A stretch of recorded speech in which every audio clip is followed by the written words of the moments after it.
Sorry, I'm picking back up where I left off. My phone was dying and I didn't realize it. But, so I grabbed my son and let my guard down for 1 second. I grabbed my little guy.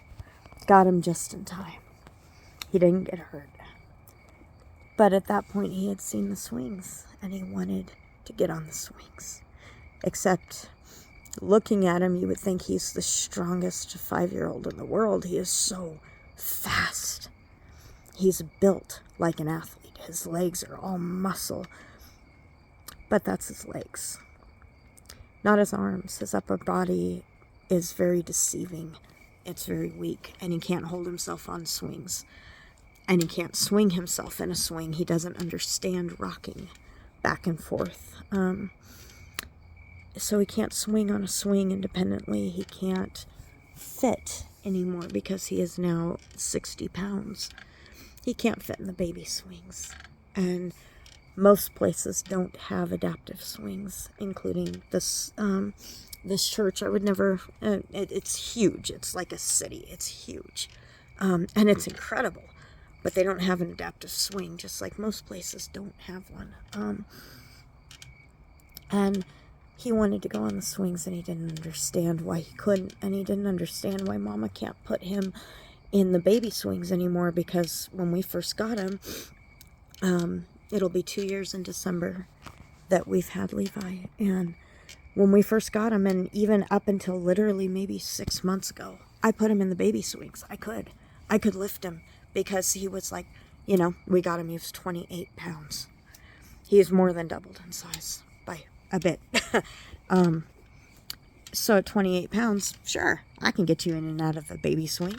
Even at 30, 35, 40, 45, not 50, not 55, not 60. He can't get in and out of a baby swing anymore. I can't lift him, and he's too big. His legs are too long. I can't get him in and out of it, and that's the only safe swing. So my son had a meltdown because he doesn't understand. He doesn't understand. You don't fit. Mama's not strong enough to lift you up. You don't fit in it. Your legs could get stuck. You could get hurt. And he knows somehow that he can't figure out the regular swings. And so we've tried the regular swings, but he falls off. So he wanted the baby swing. And so he started screaming at the top of his lungs and threw himself down. And I tried to reason with him, so to speak. It's very hard when you have a nonverbal child. And eventually, this is only a couple minutes. Literally a short period of time, because I know that I'm not going to be able to avoid what's happening. I scoop him up and I limp through the amazing ground that they had. They have the AstroTurf, and then they had the wood chips to make it soft for the kids that are in a lot of playgrounds. Not so easy to walk through carrying a 60-pound dead weight, screaming and fighting a child with a broken leg that you yourself have. And I carried him across the playground and back to his adaptive stroller, where I wrestled his sweet little body into the stroller and buckled him in because he wanted to go on the swings. And every child, probably 60 plus, on that playground at that moment. It's a huge playground again. And everybody had just gotten out of classes. And every parent, I could feel just staring at us. And I just prayed, God, get me to the car. Help me get to the car. And I got him in the stroller, and I got him across the playground, and I got him out that one soul gate that I was so excited for being the only escape route became my only escape. And I got him out screaming, but buckled in his stroller, and got to the car, got him in the car, and I pulled away to the other side of the parking lot as quickly as I could safely. And I had a good talk with God and a good cry myself. And then I pulled it back together and got on the road and got us home. It was a tough day.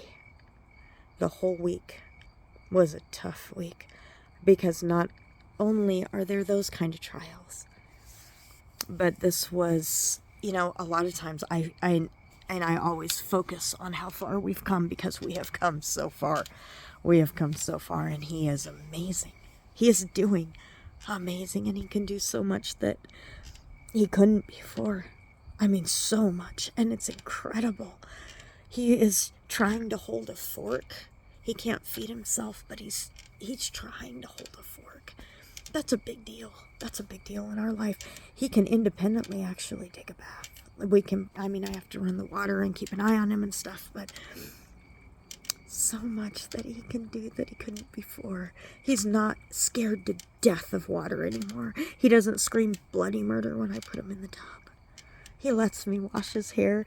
He got through his first real haircut without me or somebody else, a friend, doing it. He got through a haircut, and we did it in his stroller, and I held him, and he did it. He did it. And it was hard on him, but he didn't freak out. He's come so far. But seeing all of the neurotypical kids, and seeing for 1 minute that maybe he could play with some of them, and having that moment just shattered in a matter of seconds.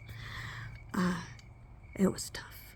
And seeing, I don't focus on his weaknesses because he's so strong, because there's so much value. He's so amazing.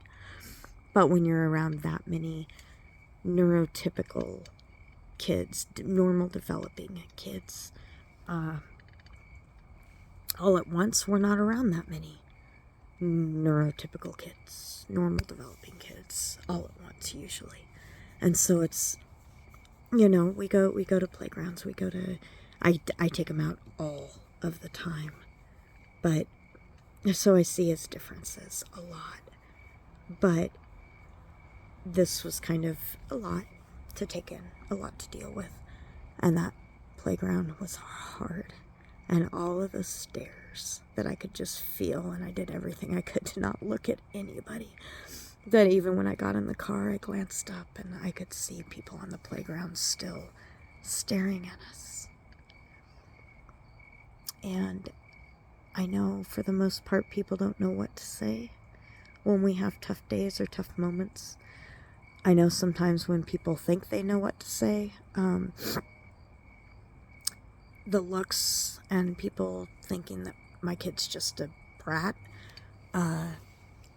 saying something like refrigerator mom, which I'd never heard before, had to look up and then couldn't believe what it actually means. If you know me at all, you know that our son gets the most love and affection of any child on the planet. He's very, very loved and cuddled and celebrated by my husband and I both. And yeah, he's loved by my parents. He gets a lot of love and affection. So him being like that because he doesn't get enough attention, yeah, that ain't the case. But people thinking that, I could somehow discipline the behavior out of him. Yeah, he's autistic. A lot of people don't understand what that means. And they don't see that this child is a 5-year-old and he's so big. And he hasn't said one word when he's having a meltdown. He's just screaming. He's not, I want that, or just, clearly his meltdowns are way beyond a normal temper tantrum. Even if it was a temper tantrum. Yep, the words, the looks, people can be really mean. I don't always take my cart back in a grocery store because I'm not going to leave my son alone in the car to take it back. So it's going to sit there and I can't take it back. I am so thrilled when I can find a parking spot where somebody hasn't taken their shopping cart back, because then I can grab it and I can attach my special needs son to it. I can grab that cart, and a lot of times I have to use a harness for him to make sure he can't get away from me, or have him in his stroller and I'm pushing the adaptive stroller plus the shopping cart. It's always easier when there's one by my car. But I've had people call me lazy because I didn't put a shopping cart back. And that was last week too. That's happened more than once, but usually it doesn't matter. But last week was a tough week. This week, we're going to try again. This week, I'm praying we have an easier week, but even if it's not easier, we are going to try again. And we're going to try again and again and again and again, because what I refuse to do is I refuse to rob my son of the opportunity to be in these environments. I refuse to keep my son home, even though that would be easier. That would be easier on me. But it's not fair to him. So I won't do it. I won't just keep him home. I will continue to take him out, and we will continue to try and try and try until we win. And we're going to win in that environment. We're going to try again twice this week. And we're going to go to the farm this week for the first time, 2 days, and see how that goes. And I'm trusting and believing and hoping that it goes really good. But even if it doesn't, we'll try again.